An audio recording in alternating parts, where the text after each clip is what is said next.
Dream Team, it's your boy D Neal back with another reaction video, guys. Here we are with An Idiot Abroad, Season 2, Episode 8, Karl Comes Home. Before we dive in, make sure y'all subscribe, ring notification bell, give the video a thumbs up so I get suggested. Oh my God! The bucket list. See the glaciers before they melt. Go on an African safari. Encounter the world's largest mammal. The ultimate things to do before you die. Or are they? I travelled right across the other side of the world. It wasn't what I pictured. Sure we got the right house? I stuck my hands in rhino shit. Yeah. Had a taste of that. It's horrible.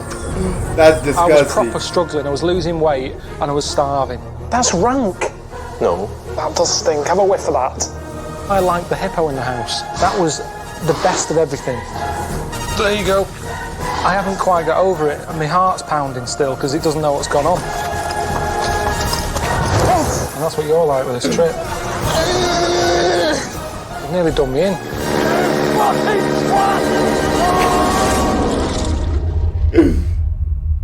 That airplane was crazy my last episode. Hello and welcome to episode 8 of An Idiot Abroad 2. I'm Ricky Gervais, with me Stephen Merchant. Hello.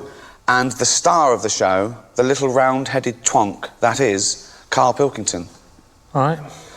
Well, Karl's been around the world again. Thank you for your questions. We're going to get to those. But first, I want to ask, why did you do it again? You swore you'd never do it again. You swore on camera. It's a job, innit? Just got to earn a living. I'm in a programme called Idiot Abroad. It's a job, isn't it? You gotta earn a living. I understand, Karl. Completely understand. Job offers aren't, whizzing in.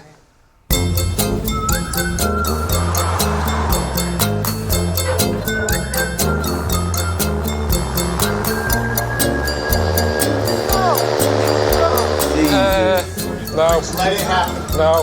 No. That is massive. You chose the opportunity to be on a desert island, private island. How did you find that experience? But you saw it. It wasn't a great experience. It looked beautiful to me. Fucking freezing.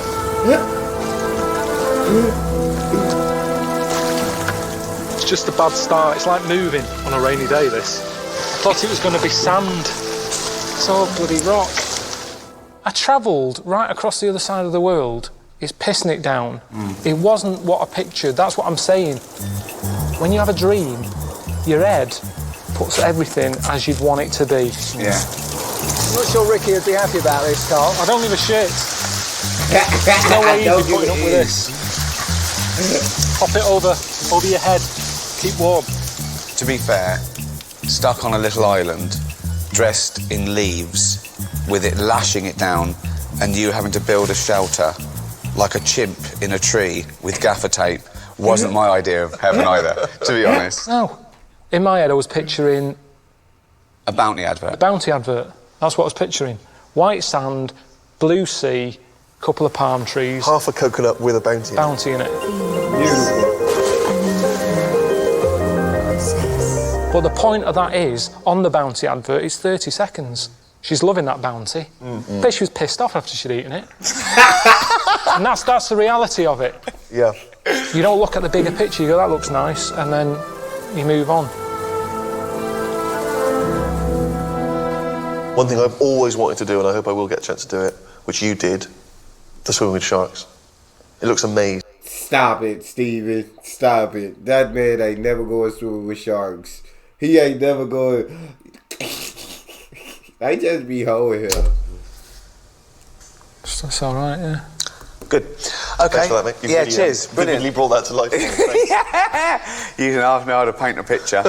It's hard, though. Other people will always have their experience of it, and Yeah. it's what they thought of it. This is mental, this. I can see him. Jesus. Doesn't look happy. But tell us your experience, how you felt. Right, I felt sick. I'm not very good on boats. I thought I was going out for a night to see a dolphin. It turns out it was 2 nights on a boat to see sharks. Yeah. Well, I'm not great on boats. I was in a room that stunk of prawns. I thought everybody's room smelled like that until someone came in and said, Jesus, what's gone on in here? I thought everybody's room smelled like that until someone came in and said, Jesus.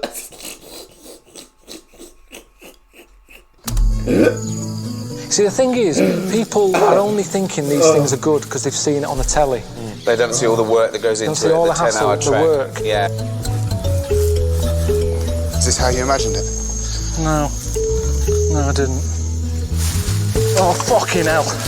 They sat there, these nature programmes that are getting a gorilla, sat in the thing with its family, and they put nice music on it. All the sounds and stuff.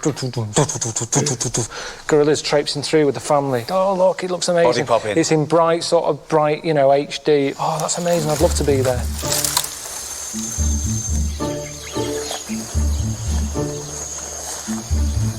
Like E.T. And in reality, my toes were bleeding, I had a headache, I was being bit by mosquitoes, and I got there, and the first thing I saw was the mum gorilla sticking its finger up its kid's arse. Now, you don't see that as something that you go, wow. Yeah, I think they will. I think people will watch this and go, wow. No.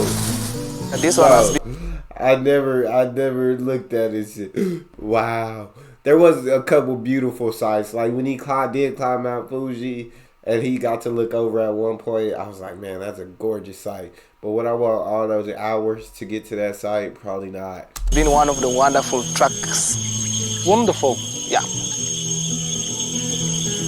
Fuck me. I may say 10 out of 10. He said part of the gorilla trek was it's all about the hunt and finding it and looking at them. No, it isn't. Bring it to the hut.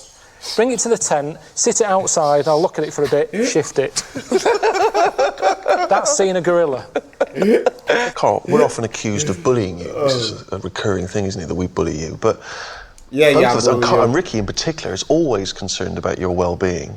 Particularly in Alaska, if you recall. You are not going to be eaten by a polar bear. But when you had your medical, I found out that you didn't let them test your prostate. Did you? No, but that's... Why not? In the UK alone, more people die every year from prostate cancer than being savaged by a polar bear. It's a bit of a weird time to bring it up when I'm in the middle of nowhere. It's one of the biggest killers, right? And that's just a simple test. So a doctor pops his finger... I mean, you don't have polar bears in the UK, do you? You don't, right? No? I don't think you do. I don't know. I could be wrong. My geography skills are really terrible. But I mean, I think he said more people die basically of prostate cancer than being destroyed by a polar bear. Because who puts themselves in a position to even be in the same place as a polar bear? Like, who wants to live in these conditions? I guess there was people that were living in those conditions, but who wants to be out there? There's not very many people in the first place that are going to put themselves around polar bears. So you got a very small, very tiny population even around polar bears in the first place. That's not a hard statistic to pull out. Up your anus, and he goes, yep, you're all clear, and that's you relaxed for another year. I don't understand why you're suddenly caring about this now. I've got little battery left on this phone. I'm wearing the battery out. If something happens, I'm dead. Right. He's my best mate. Sue me. I'm worried about him. Yeah. No, but why isn't there ever anything about how's your blood pressure? Or how are your feet? You're in the cold. Are you warm enough? No, it was none of that. It was, yes, I know. Why don't you get a finger up your arse? Because often there are no symptoms. Well, I don't want it done. I know you don't, but it's good for you. So, can we bring the doctor out, please? Right, well, this is a waste of time then. This is Frank. That's Karl. Frank, how's it going? You all right? Good to see you. He's the consultant urologist at St Bart's. Yeah, St Bart's. Yeah. The thing about prostate cancer is you can be perfectly well and yet still have prostate cancer. And one of the ways that we can detect if that may be a problem is a rectal examination. The thing with just feeling... I don't want to finger up the arse, though. Wait, you keep going on about this. Right. I've told you time and time again. I mean, I presume there's a lot of ill people knocking around that Frank should be looking at. Instead, he's here debating with you two whether he's going to shove his finger up my arse. How long will it take if you did it now? If you went... No, wait, how long would it... 15 seconds. 15 That's seconds. a long time. As far as I'm concerned, what are you looking for? What we're looking for, okay, there's two things we're looking for. One is the size of the prostate gland. Number two, it's the consistency of it. In other words, what it feels like. It's a quick, simple thing to do. Carl, can I tell you what's going to happen? It's going to be about 10 seconds. He's going to say, you're all clear. You're going to say, what was the fuss about? And you know you haven't got prostate cancer. But not today. There's no better time. Maybe it's that you and I and the cameras and that are making it a bit intense. Oh, maybe if they went privately to another room. We've got a private room.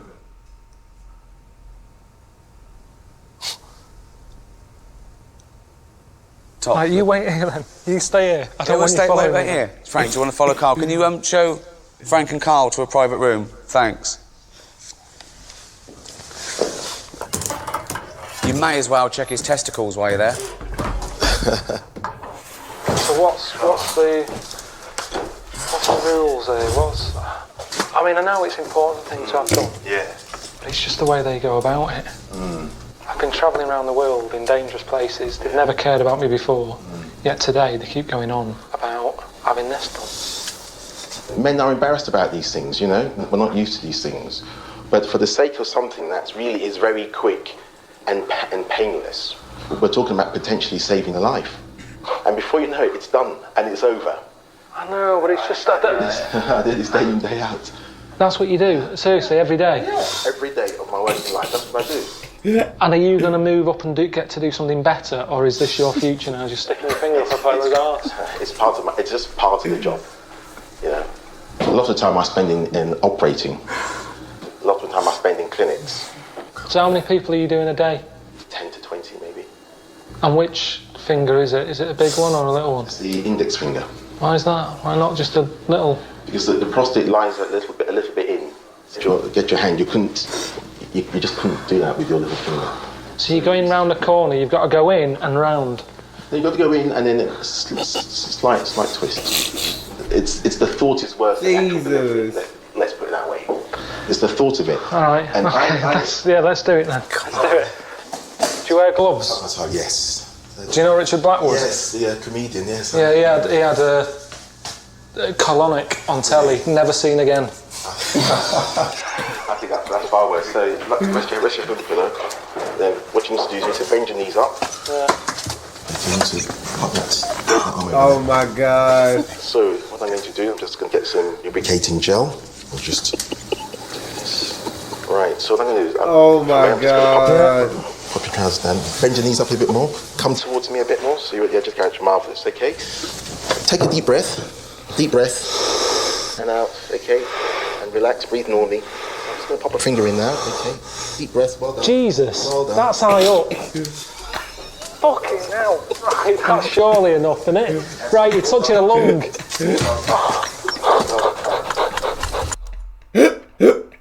And he said you're touching a lung.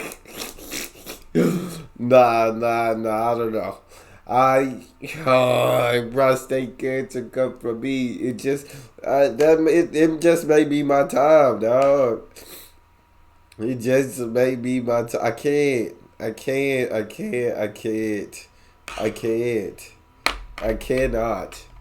I know it's only 15 seconds. I know the thought is worse than it happening, but I can't. There's got to be another way they can check, dog. He said it's just one of the ways. There's got to be other ways you can check. Well done. I'll just Your prostate's fine. Hey!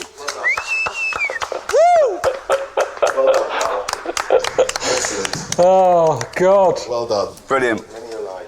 I don't think it's the sort of thing people pay a subscription for, to be honest. In HD. We'll see. Well done. Cheers for that then, Frank. Now, you are a doctor, aren't you?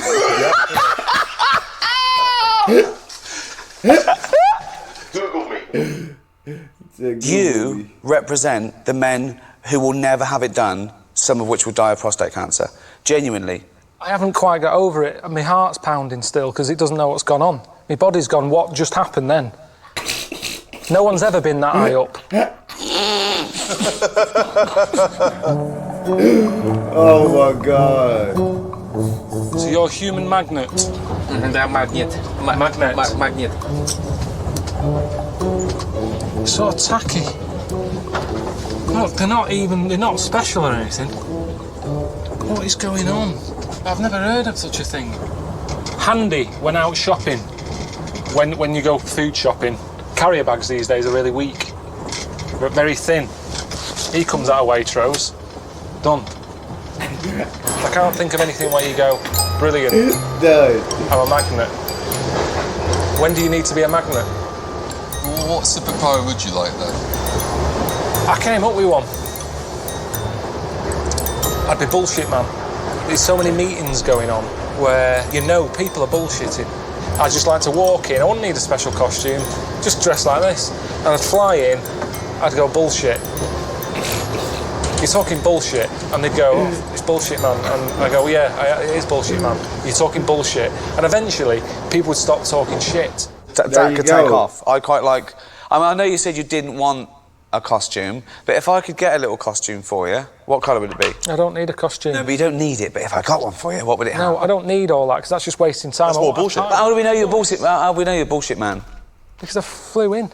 So you can fly. So your superpower is saying bullshit, but you can also fly. Yeah, but also people know if I've said it's bullshit, they know they were talking bullshit. Yeah, but wait. That's my superpower. No, your superpower is surely flying as well. You didn't. We can all say bullshit. No, the flying is necessary because of the amount of bullshit that's going on. But if you could fly. But if I can't fly, how am I going to get around? There's loads of bullshit. What are you going to do? Keep jumping in a cab? I'm going to be busy all day. I haven't invented this. It's not my fault you can or can't fly. No, calm down. I know, but I'm saying if it was my superpower, I'd want to fly in. Yes, my point. And I don't want a costume because I'd be constantly wearing that costume because of the amount of bullshit that's being said. Yes, I understand that. So your point is this: everyone can tell bullshit, but you need to fly to get there quick and get it out in the open. Panic quick. Yeah. Someone starts spouting the bullshit. How can you hear them? So you can also be super hearing as well. Yeah. So you can hold on. So wait a minute, right? Can you see where they are, or can you just? I'm just hearing it. So if there was a meeting, right, going on in Leeds now, and there was a bloke going, well, if you invest in this company, if you give me $1 million, I can guarantee you will make an extra $1 million by the year end. I will double your investment in 1 year. What? Bullshit. That's how it would work. You can see how... I know, because honestly, that's... Bro, I love Karl Pilkington, bro. Karl Pilkington is just pure funny. He's just pure funny, dog. And it's not him trying to be funny. It's just, that's who he is. Years and years of people spouting it. Yeah. Meetings, ever since being neck high. It's like, that's all you ever hear. Okay, but how would you programs in X Factor? Honestly, X Factor will keep me busy. Okay, Just the amount of shite that is being told to people in that, and all that crying. That'd be the next one. I don't know what I'd call it. That thing when girls do that now. I don't know where that's come from. When they're getting a tear coming on, they go like that. I want to fly. Fucking stop doing that. Yeah.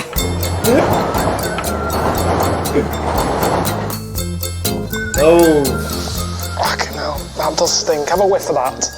Oh no, it's not how to say, but smell. It's a good smell. That's rank. No. It is. No. I've found that I've enjoyed food more since I've got back from Japan. Because you appreciate... Just nice food. Yeah, but that's only because you're only saying it's not nice because it's different. No, it wasn't nice in Japan. I was proper struggling. I was losing weight and I was getting moany because I was starving. And there was nothing. I was going around saying, have you just got any toast? And they look at you like, no. And they give you like a squid bollock. There's just nothing. That's for breakfast. Yeah. It's not like they save the weird shit for tea. That's breakfast. They start you off with the weird stuff. And the hard stuff. And do you know what? I didn't tell them, the people who were away with me. But I was struggling that much. On 2 mornings to try and get through it, I was eating strepsils. Because I found that my taste buds went numb and they didn't have a clue what was going on. And I just was shoving stuff in. Have a big bit. Have a little big bit. Have a big bit. Don't start saying you don't understand me now. I'm going to be sick. There's something in the middle of it that's really grim. I'm going to be sick in your Japanese garden. Pretty good now at just shoving anything in. I've eaten geckos. I'm not that fussy. I've stuck my hands in rhino shit. Yeah. Had a taste of that. This isn't me being a bit, It's fucking horrible. Apparently that's like the start of sushi. That's where it all began with that. How did it carry on? Why didn't someone say, what is this shit? Pack that in, stop serving that, and that should have been the end of sushi. And that should have been the end of sushi. Why did somebody say, what is this ish? 170 quid? Okay, what do you recommend? What should they get over there? Just have a look at any other country's menu. Nip into any restaurant, get a menu and go, oh, right, that's what people like eating. Yes, it is, not phlegm. Just something normal. It's bloody massive, isn't she, when she comes out of the water. Oh, my God, it's letting its own... Was my salif? That is mental. That is mad. My dad didn't let the cat in the lounge. Fucking hippo in here. That was the best of everything. An animal here that normally kills people, right? It's a #1 killer, a hippo, right? You have to trek, you have to stay well back, you can't see, you've got to look at hippos through binoculars. Suddenly, there I am in a house where someone's got one as a pet. A hippo in the house. Tea on demand, biscuits when you want them, hippo in the front room. That is the ideal. I always see them in the same surroundings, Because it's in a lake. cruel. It's not cruel. In this case, it can It go would have free. been dead. It would have been dead, it was saved. But could I just say that wild animals should never be kept as pets? You can't suddenly start keeping wild animals in council houses in case you pop round for a biscuit and want to see one. I'm just saying, that for me, I'll never forget it. It's a surreal moment. You've seen hippos out in the wild. It's boring. I've seen hippos in their natural habitat. Boring. What chair are you sitting in? Where's the carpet? Where's the carpet, you fat git? So you're telling me you'd rather queue up at the zoo to see some animal sat like that on a rock looking fed up than walking into a house, not knowing what's in there, going, oh, what's in here? Wandering in, oh, that nice plasma you've got. Oh, nice sofa. There's a gorilla in the corner. Honestly, taking an animal like that and seeing it in normal surroundings, it makes it even weirder. It's amazing. I'll never forget it. I'll forget a lot of the other things. But the hippo in the house was the highlight for you? Hippo in the house was brilliant. That and the volcano, they're the highlights of the whole thing. Fucking hell. Why was the volcano so amazing? Just because it's madness, it's dangerous. You stood on the edge of it. It makes you realise that the world is alive. You don't think about that, do you, when you're walking about on concrete? I'd rather have one in my front room, though. I'd go in, I'd go, oh, nice plasma. Yeah, new carpet. Volcano. Let's have some marshmallows. I'm not walking. I've got one here. He's got little ears, long arms, short legs. Is this your speech? Isn't that a tragedy that some of these species could be gone in a few years? The mountain gorilla that you saw, now... Yeah, there's only 700 and odd of them so left. Precious. So precious. And yet you didn't really want to trek for it, you'd have rather it came round your house. I wouldn't want them wiped out. We're saying they're the closest thing to human, so what's wrong in having them in your house? That's a very human thing to do. Treat them like a human if they're very close to being human. Come on in. Sit down. All right. Of course I don't agree with them dying. There's people who kill them just for their hands so they can have an ashtray of a gorilla hand. How It doesn't even disgusting work. is that? Well, it doesn't work. That doesn't even work as an ashtray. Right. The ash is going to roll through its fingers. It's a bit chavvy as well as a design. My furniture wouldn't work with that. Nothing to do with is it nasty and all that. It's a horrible thing. You mean if it was a fake one made of... I'm just saying a hand. Forget it's a gorilla. A human hand. If it was a piece of art, a ceramic... It doesn't work. No, it's the cruelty that I find disgusting. But it doesn't work. Not the design. It's a beautiful design, a gorilla hand, when it's attached to his fucking arm. But a hand there, look, it doesn't work properly, does it? Yes, we're not talking about whether it works. We're talking about how vile and disgusting it is. It is, but think about it. If there's anyone out there who is vile and disgusting, it doesn't work. As a thing on a table, if you're putting your fag on it, go like that, the ash rolls through the fingers. No, it's balancing perfectly. It doesn't work. That's the message that should be out there. Don't have a gorilla hand, not because it's cruel and that, which it is, but it doesn't work. It's a double-pronged message. If his head was there, cut it. Not because it's cruel and all that, but, I mean, it is, but it just doesn't work. His head off, you can put fruit in it. That works. That's cruel, but I'm just saying it doesn't work. One of my favourite things about this show isn't just getting you to exotic places or out of your comfort zone. It's you interacting with people. Are you okay? Yeah. I love this. Are you gay? No, I've got a girlfriend, 17 years. Fuck boy. Hey? Fuck.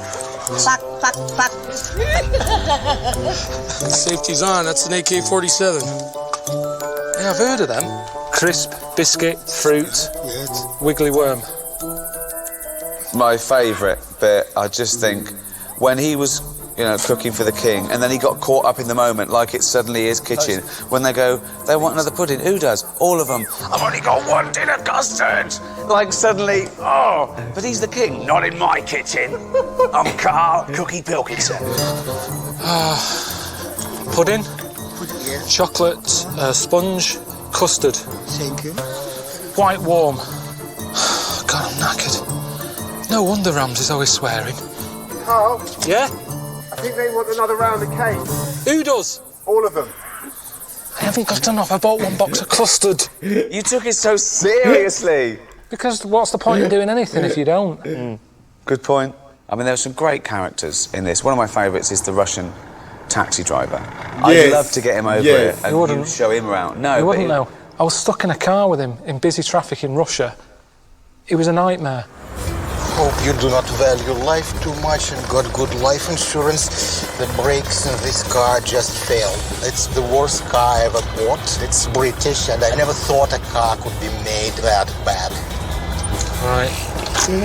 I think we found the Russian equivalent of Karl. It's because I was stuck in a car with this miserable bastard. But he was saying the same thing. He felt you were a miserable bastard, he didn't like you.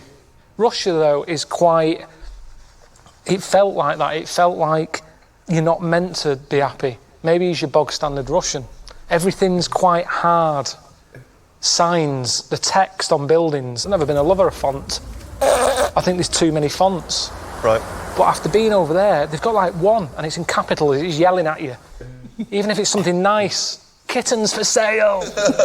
Everything's in sharp.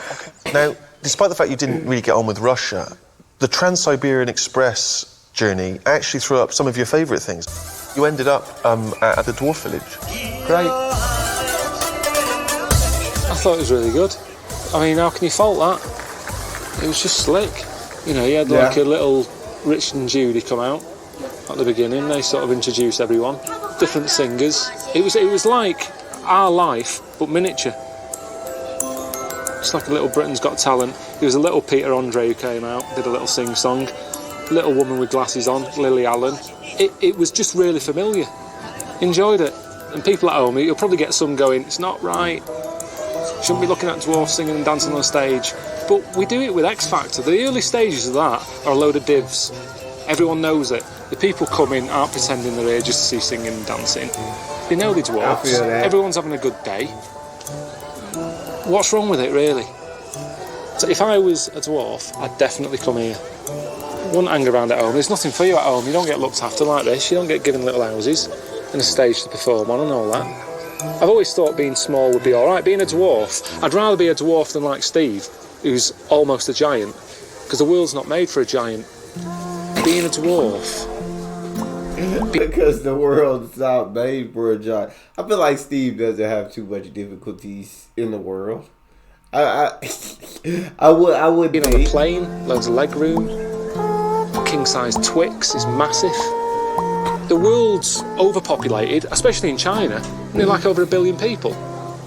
Perfect. You want to be smaller, more room. They need more of them, actually.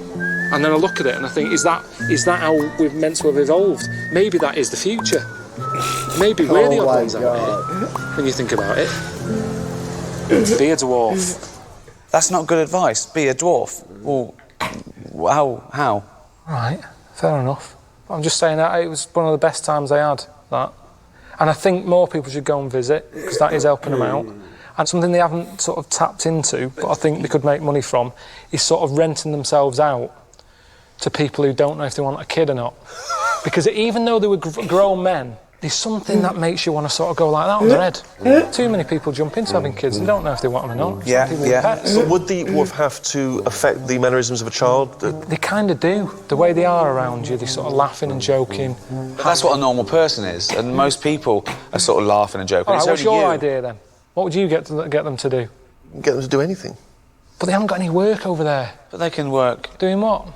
In offices. No, they can't, because the tables are too big for them and stuff, aren't they? You've got to start accommodating them, and nobody wants to. But we do that with wheelchair access. I'm just saying, you're all a bit like, oh, you can't say that.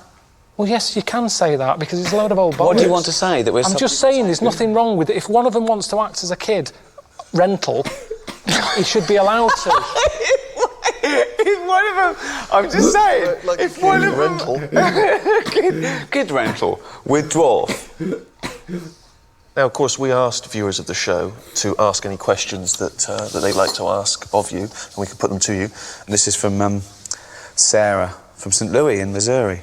Hi, Karl. Just wondering, why are you friends with Ricky? You have completely opposite personalities, and he loves to annoy you. What do you get out of this relationship? I swear to God, that's a good question. That's a good question, Sarah, and I'm glad you asked. I need to hear this answer. That's a good question. That's a good question. I don't think we do have opposite personalities. I think we're very similar. No. No, we're not. But I think that's what I like, the challenge of it. It's like having a dangerous pet. You never know, it could end up killing you. And that's what you're like with this trip. You've nearly done me in a few times. I can be quite happy, and I feel a bit too content. Call Ricky up. 2 minutes, that's all I need.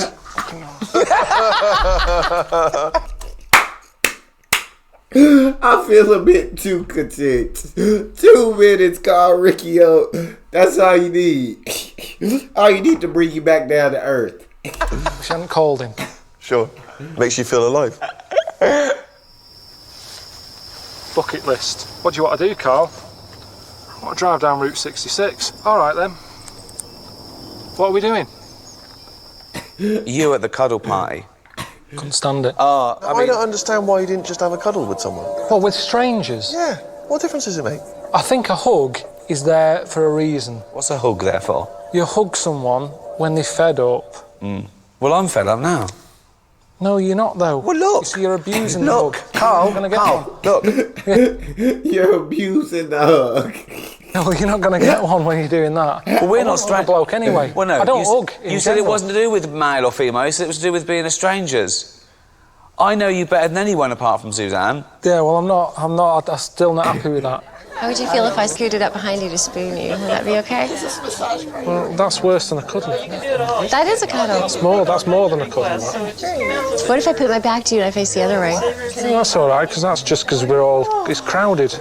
Touching like that, that's just like being on a tube. So I could do that? But you don't touch people on the tube.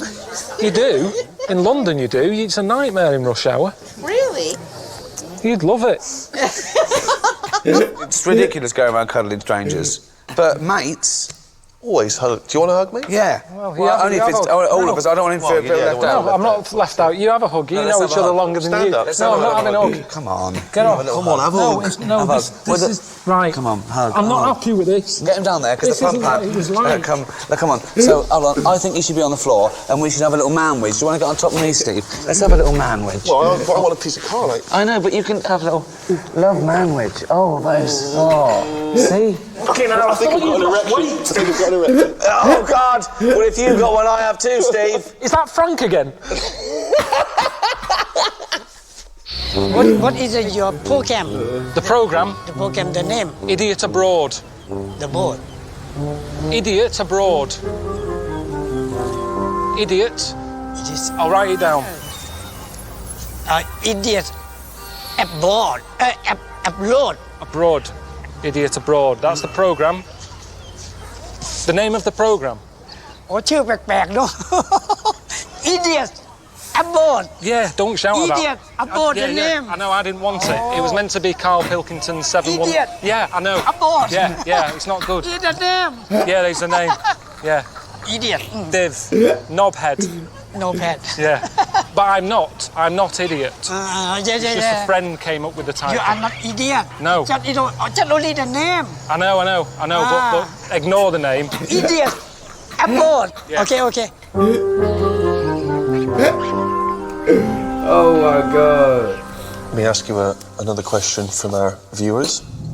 Here's one from Gareth Sutcliffe, and he says, Karl, French novelist Marcel Proust once wrote, "The voyage of discovery consists not in seeking new landscapes, but in having new eyes." With that in mind, could you sum up your travel experiences and offer your view of travel in a similarly meaningful quote?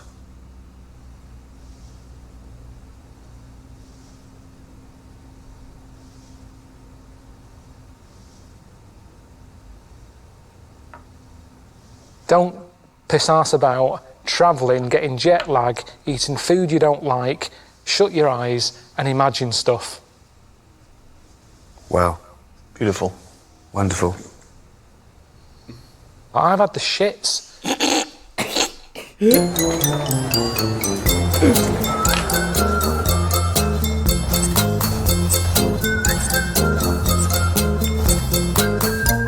This is good. Cools you down. That's going to give you a headache, not get rid of one. Look how complicated it is just for a toilet. You have the skill of Bill Gates. Just have a shit. You can't do any of that. Can't do that stuff. But it's a robot. But it's a robot. It's a crisp picker-upper. If you want some crisps but you don't want to get crisps on your hands, you use a crisp picker-upper. I like the fact that you've got a bit of a rebellious streak in you sometimes. You go off-road. And I called you when you were in Japan, and you dropped this bombshell that you've finally decided the one thing you want to do before you die. And that was to invent something. And you said it's because you wanted to leave a legacy, which I thought was brilliant. Well, just because you're dead longer than you're alive, aren't you? Okay. I'm coming up with stuff all the time. That's why I think this is my strength that hasn't been used yet. I can't do this sort of thing, really, this sort of job of being on the telly. Look at Dyson. It's only a vacuum cleaner, yet he's up there with Einstein and everything. He's well rated, just for a vac. And I reckon I can come up with something better than that. It doesn't have to be a cure for cancer. I'm not going to come up with that. All I can do is come up with something that I needed at the time and that I think other people will go, do you know what, that's a bloody good invention. So something that benefits mankind? Yes. Okay. He pitched me the idea over the phone, and I said, I'm out. Okay, well, pitch it to me now then. Right. In Japan, they don't have these. You mean they don't have chairs? They don't have chairs? Yeah, of course they have chairs. You try finding one. Sit on the floor all the time. When you go in a restaurant, you sit down cross-legged.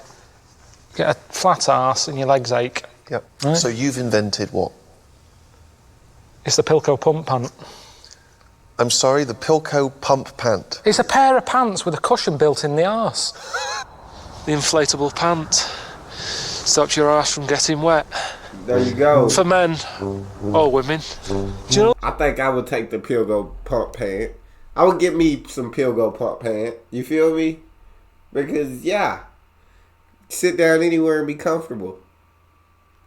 I mean, maybe you don't put it in the pants. Maybe you just have it as like an accessory that can just like inflate on cue. You feel me?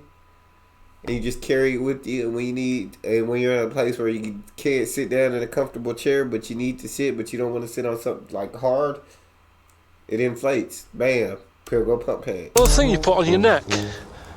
when you're on long flights. Yeah. I've used that. That isn't how the finished thing would look when I make it. You know, this is a prototype.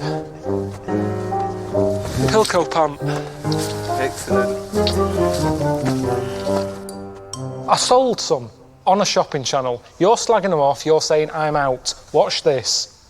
But this is the lovely man I was talking about. It is our lovely Karl to bring you some trousers. All right, how's it going? Hello. Good one, good one. Morning, everyone. Hope you're well. It's the pants we're selling today. Look at that. Not bad, that, is it? You've come on the telly to flog me a pair of pants. We know about pants. We've seen pants before. You haven't, have you? You haven't seen these pants. It's that bit there, that's the seller. That's what we're here for, that's what we're talking about. It's the Pilco pump pant.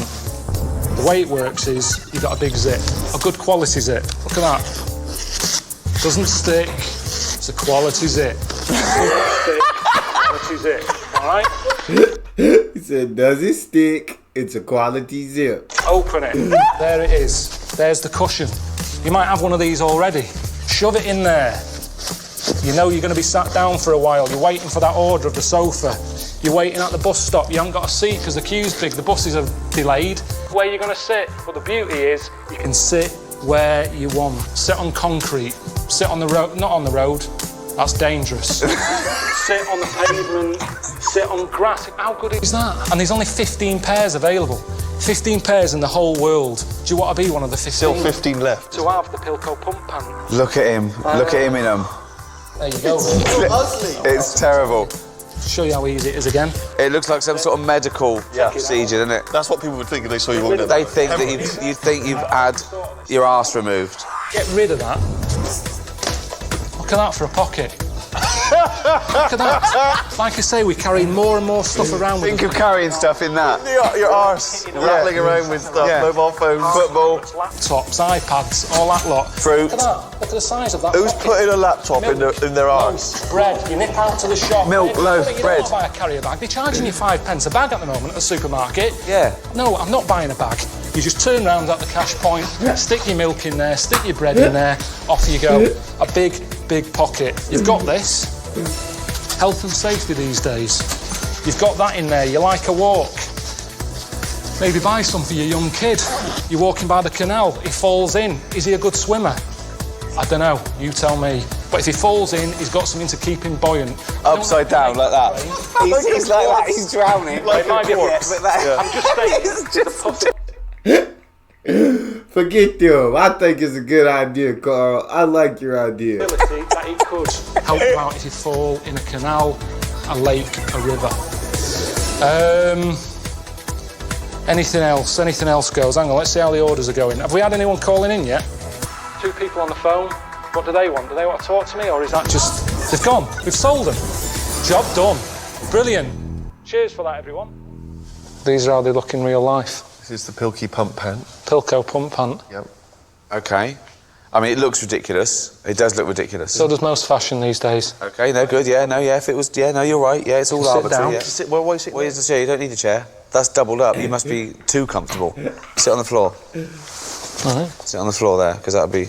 And I suppose particularly useful if you've had a finger up the arse. Right, there you go. So... Right. Yeah. Dead comfy. Yeah. Really comfy. There you go. Carl, can you go and bring me my sort of bread and milk and stuff that Have you got 5 pence for a carry bag? I haven't, no. Well, I haven't. Hang on, don't worry about that. See you in a minute. What did you want? Bread and milk? Some groceries, yeah. Look, imagine walking on the street wearing that. Absolutely ridiculous. Carl, it looks fucking ridiculous. He doesn't know. It does. It looks like that. No one will walk down the street like that. Hang on. Hold on, Carl. I bought you No, look, Carl. There's no restrictions. I've bought you a couple of cups and saucers. Yeah. Can you take? I bought you these for you. Got a bag? I haven't got a bag. No, just pop them in there. Pop them in. You see, you Yeah, just. Oh, well, can you? shove them in. Yeah, just put them in there. There you go. Do you want to? Oh, it's good. They're safe for that, yeah. All right, okay, all right, yeah. Go. Run for the bus, mate. Quick, For there, mate. Run. Quick. Suzanne's at home. Oh, here comes Karl. Here comes Karl with our new crockery. Honestly, that isn't pulling me down or anything. That is fine. It's absolutely ridiculous. Don't let him say that to you, Karl. You know, every genius was once called names, was once called ridiculous, was once called insane, was once called dumb, was once said their invention wouldn't work. But when it did, they went from insane, idiot, dumb, stupid to genius, brilliant, smart, ahead of the curve, ahead of his time or her time. No, well, you'd bubble wrap them normally, wouldn't you? Oh, God! Unbelievable.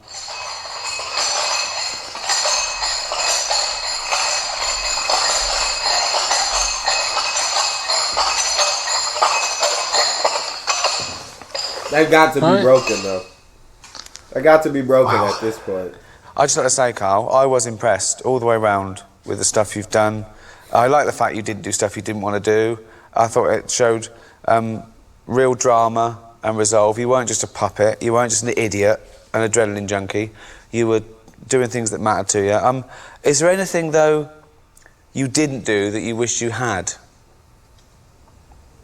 If you could do it again, would you go, do you know what, I will do that now, I will bungee jump, or I will... Is there anything you wish you'd have done that you didn't? In Japan, I wanted to do karaoke. What would you sing? Do a bit of Chaz and Dave. Yeah!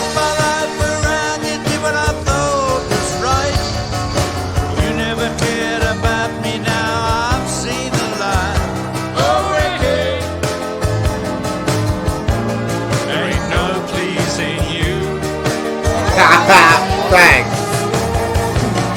You seem to think that everything I ever did was wrong.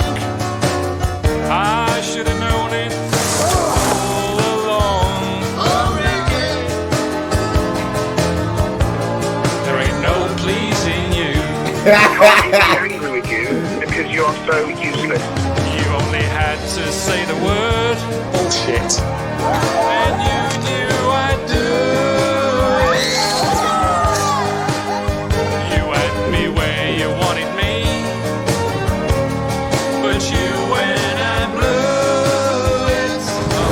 Now everything I ever done was only done for you.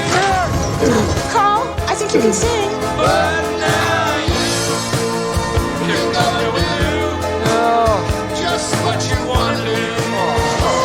I'm telling you, I'm not doing it. 'Cause I ain't gonna be made. So I'm not doing it. I absolutely love this song at the end. Absolute perfect way to end the season. I'm telling you, I'm not doing it. 'Cause I ain't gonna be made to look a fool no more.